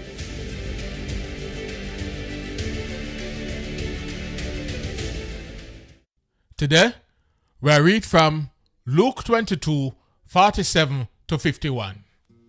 When Jesus did still a talk, all of a sudden, one crowd come down. One of Jesus' 12 apostles them, the one we named Judas, did a lead them. Him go for kiss Jesus. But Jesus asked him, say, Judas, you are going to use one kiss and sell out the man where God pick? Jesus' special follower them, see what go happen, and say, Lord, we fi take the sword and fight them? Now the leader for the priest, them servant, did dead. And one of Jesus' follower them, take him sword, chop off him right ears. Jesus say, Uno tap it. Then Jesus touched the man's ears and fixed it back. Luke 22, 47 to 51.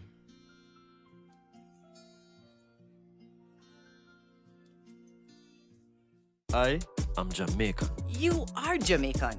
We are Jamaican. And the national budget is our business because it impacts every Jamaican. From healthcare to education To the road conditions. to security for my family. The national budget is my business. No, sister. It is our business. The national budget is everybody's business because it impacts every Jamaican. Visit the Ministry of Finance's website at mof.gov.jm for more information. Jamaica, home of the resilient, passionate and hard-working. A people and a nation who have achieved and defied all odds, working to keep their economy growing, their country thriving, from investments made in innovative opportunities and exports demanded globally. We have a vision, now within our grasp, where Jamaica becomes the place of choice to live, work, raise families, and do business. We will not let go of this vision. We will grow. We will overcome these challenging times and look to the future with hope and positivity. These are special times. The world as we know it has changed, but home will always be in our hearts. And in Jamaica, you can always find a home. Think you know Jamaica? Look again. You will be surprised. $1.3 trillion. That's the figure budgeted for the fiscal year 2024-2025, which begins on April 1. The national budget is everybody's business because it impacts every Jamaican. Join PBCJ via live broadcast and on our online platforms to hear how the government is proposing to use these funds. Finance Minister Dr. Nigel Clark will open the debate on Tuesday, March 12. Shadow Finance Minister Julian Robinson will have his say on Thursday, March 14. Opposition leader Mark Golding will make his contribution on Tuesday, March 19. Prime Minister Andrew Holness will speak on Thursday, March 21, and on Tuesday, March 26, the Finance Minister will close the budget debate. It's your money, our money, the nation's money. PBCJ, the People's Station, bringing you the 2024-2025 budget debates live.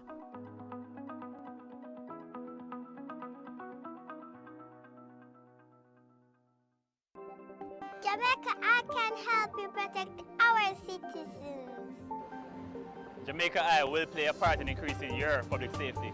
Jamaica Eye is part of an island-wide network of camera surveillance systems designed to increase the safety of you, our citizens. If you have a camera system outside your home or office facing a public space, log on to jamaicaeye.gov.jm today. Jamaica Eye, we're all connected. The Ministry of National Security, creating a safer and prosperous Jamaica.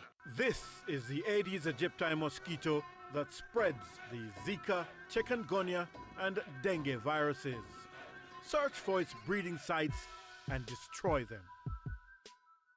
This is the Aedes aegypti mosquito that spreads the Zika, chikungunya, and dengue viruses. Protect yourself from the bite of this mosquito. A message from the Ministry of Health and Wellness.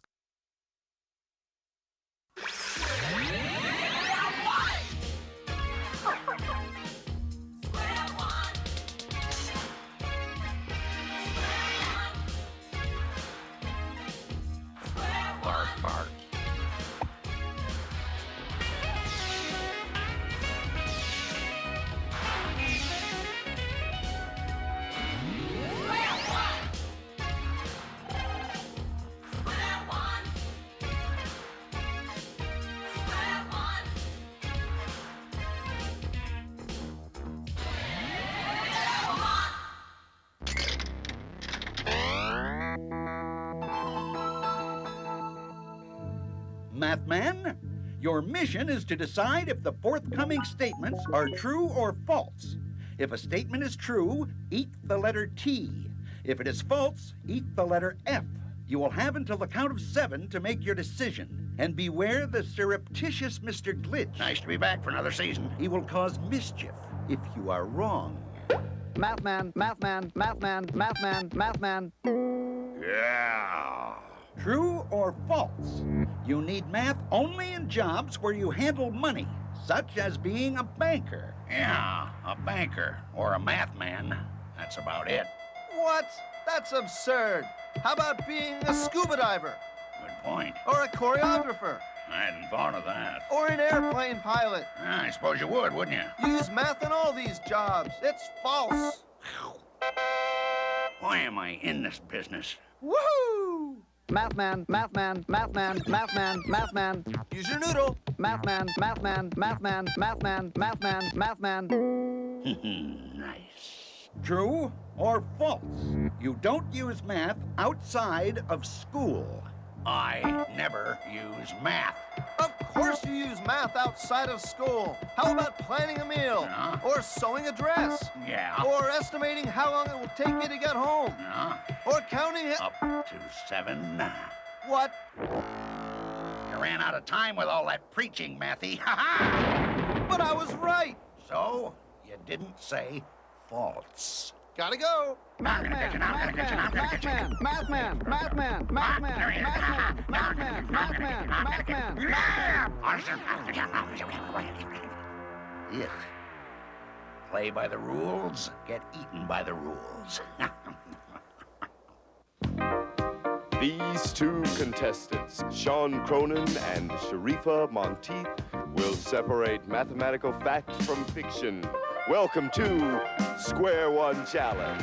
I'm Reggie Cathy, and now let's meet the host of our show, Larry Cedar. Hello, What's hello. up, Larry? How you doing, Red? Good to see you, guy. Nice to see you. All right, take it easy. Welcome to Square One Challenge. We have some great questions for you today. It's going to be a really super game, and we have some fabulous contestants. Welcome to Sharifa and Sean. It's good to have you here. All right, you know how we play the game, right? We're going to start you off each with 100 points. Boom, there they are. Let's get right to the first question. Chris has in front of him a tower made up of blocks like this one. All right? Here's the question. How many blocks altogether in that tower? There's your first question for the day, and now for some answers to that question, let's go to our guests from Square One TV, Arthur Howard and Louisa Lishin. Welcome. Hi, guys. Louisa, what do you think? How many blocks make up that tower? Okay, well, I see 1 plus 3 plus 5 plus 7 blocks. 16 blocks. Thank you very much. Louisa says 16 blocks. Arthur, what do you think? Some of the blocks must be hidden by other blocks. I think there are 30 blocks. Thank you very much. Arthur says 30. Louisa says 16. It's up to you to decide who's telling the truth, who's bluffing. Sometimes they both tell the truth. Sometimes they both bluff. You'll get 25 points for each correct decision. Think about it and write down your decision. How many blocks in the tower? Who's telling the truth? Who's bluffing? Time's up. Sean, what did you decide? Well, I think that Louisa is bluffing and Arthur is telling the truth. You think Louisa, who said 16 blocks, is bluffing, and Arthur, who said 30 blocks, is telling the truth. Let's see. Sharifa, what did you decide?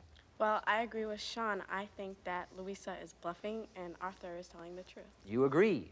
Louisa, bluffing. Arthur, telling the truth. Let's find out for our first question of the day how you did. Will the truth tellers please stand? Arthur was indeed telling the truth and Louisa was bluffing. Arthur, could you please explain your answer? Sure. You see, each layer has a square number of blocks. You just couldn't see all of them. An easy way to add is 16 plus 4 is 20, plus 9 plus 1 equals 30. Very good. Thank you, Arthur. Let's see how you did on our first question. Sean, correct about Louisa and Arthur, 50 points, a total of 150. Great start. Sharifa, also correct about both players, 50 points, a total of 150. Excellent start. We have a tie game going into our second question. Now, this is a video question, so pay close attention to the monitor. Here we have a statue of little Mr. Beasley. There he is on your left. Now, the statue is 12 centimeters wide at the bottom and 40 centimeters tall. Now, a scaled-up version of Beasley is hidden behind that curtain to the right there. It is in proportion. It is not distorted. But this bigger Beasley is 36 centimeters wide. Now, how high is it? The original statue is 12 centimeters wide by 40 centimeters tall.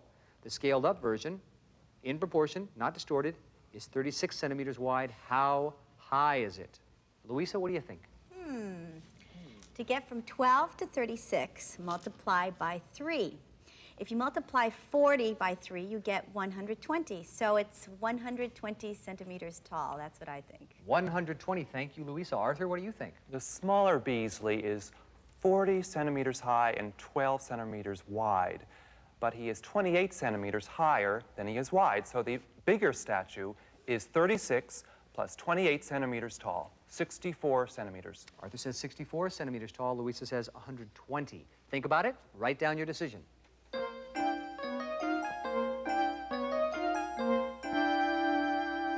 Time's up. Sean, what did you decide? I think that Louisa is telling the truth and Arthur is bluffing. You think Louisa, who said 120 centimeters tall, is telling the truth, and Arthur, who said 64 centimeters tall, is bluffing. Thank you. Sharifa. I think Louisa's bluffing and Arthur is bluffing. You think that they are both bluffing. All right, let's find out who's right. For the second round question, will the truth tellers please stand? Louisa was telling the truth, and Arthur was bluffing. Louisa, would you like to explain your answer? Sure. The big Beasley is 3 times as wide as the small Beasley. To be in proportion, the big Beasley has to be 3 times as high as the small one. 3 times 40 is 120. If the big statue had the dimensions Arthur suggested, 36 centimeters by 64 centimeters, it would look like this. Thank you very much for that explanation. Let's see how you did, Sean and Sharifa. Sean, you were correct about Louisa and Arthur. You get 50 points for a total of 200 points. Good job. Sharifa, you were correct about Arthur only, but you will get 25 points for a total of 175. Very good job. It's a very close game, but here's your chance to seal a win or pull from behind. This is the challenge round. Now, in the challenge round, you can bet some or all of your points. You have 200 points, you have 175 points. This challenge round question deals with the subject of percentages. This question deals with percentages. So you might want to think about that now as you decide how much you want to bet and write that amount down on your wager board.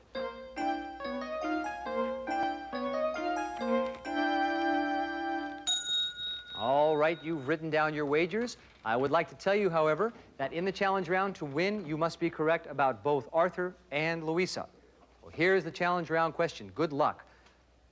Chris is showing you a diagram. There are some tennis shoes. Your generous Uncle Willie is going to give you money to buy new sneakers. But he's a tricky fellow, and he says that he'll give you 60% of $80 or 80% of $60. Here's the challenge round question. Which is the greater amount? 60% of 80 or 80% of 60? Louisa, what do you think? Well, guys, 80% is a bigger percentage, so 80% of 60 is greater. Okay, thank you very much. Arthur? No, 80 is bigger than 60, so when you take a percentage of 80, you get a bigger number. 60% of 80 is bigger. Thank you, Arthur and Louisa. Think about it and write down your decisions.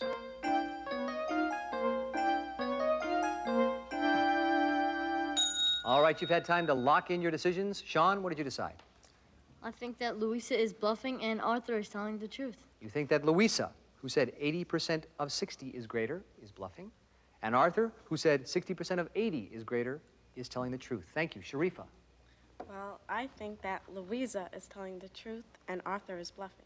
Oh, just the opposite of Sean. You think Louisa is telling the truth and Arthur is bluffing. All right, for the challenge round, let's find out how you did. Will the truth tellers please stand? Actually, they were both bluffing, and let me explain to you why. 60% of $80 is $48. 80% of $60 is also $48. The same would be true for any two numbers. Let's say you pick 13 and 72. 72% of 13 is the same as 13% of 72. Either way, it's a little bit more than 9.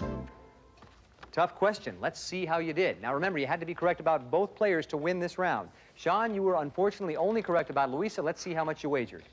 Go ahead and tell us. I wagered 50 points. You wagered 50 points. We'll have to subtract that from your score, leaving you a total of 150. Still a good score. Sharifa, you were only correct about Arthur. How much did you wager? I bet 75 points. 75 points subtracted from your score leaves you with a total of 100 points, making Sean our grand prize winner. Congratulations. Fabulous game. You guys played very, very well. I must congratulate you both. Now, Sharifa, as our runner-up, you get this really cool Sport Jester gym bag. You're really going to like it. And the all-natural laser hologram calculator. It's just beautiful. Sean, as our grand prize winner, you get a Square One TV jacket. You also get some sneakers. You get a gift certificate for that. And the still waterproof Square One wristwatch. So congratulations to you both. Thanks for playing. You did a great job. We'll see you next time on Square One Challenge.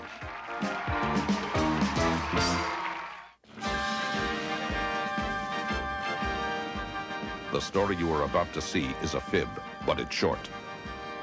The names are made up, but the problems are real. It was Monday, 6:43 p.m. in New York, and Gothamites were scurrying off to their power suppers. In Monterey, California, where I was, it was 3 hours earlier. The sea otters were doing some scurrying of their own, as were the tourists